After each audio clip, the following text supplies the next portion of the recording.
Hello, আজকে সকাল থেকেই আমি খুব ব্যস্ত ছিলাম। তো বাড়ির সমস্ত কাজ করার পরে আমার টিউশন পড়ানো ছিল, টিউশনটা পড়িয়েই আমি রান্না জোগাড় করে নিয়েছিলাম।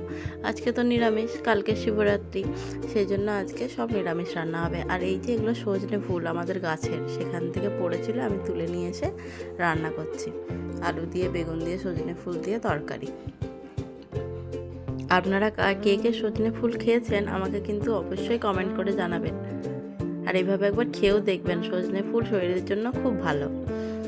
সজনে ফুলটা রান্না হয়ে গেলে তারপর আমি করে নিয়েছিলাম পালং শাকের শীষের চচ্চড়ি আর ডাল।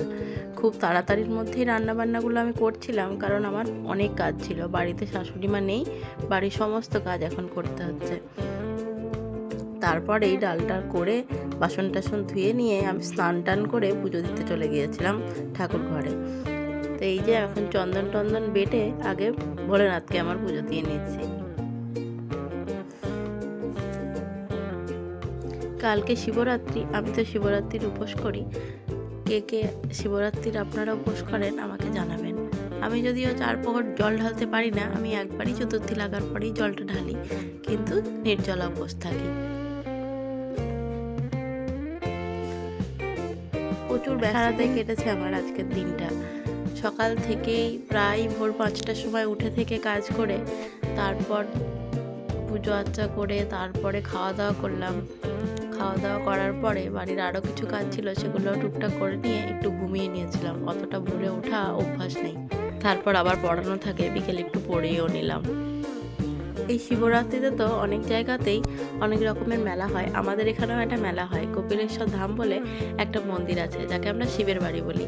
ওখানেই আমাদের শিবরাত্রিতে 7 দিনব্যাপী মেলা হয়। কিন্তু ওই যে আমার বাড়িতে কোনো কেউ না থাকায় আমি এবারে আর মন্দিরে যেতে পারবো না, সেই বাড়িতেই আমাকে পুজো দিতে হবে।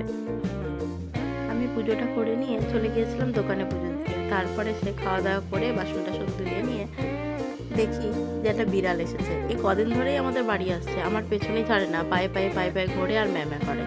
এই যে দেখুন, এখন আবার খেয়ে দিয়ে ও আবার বসার জায়গা ভালো খুঁজেছে তুলসী মন্দিরের ছায়াতে। ওখানে গিয়ে বসে আমাকে দেখে খালি ম্যামা করলো।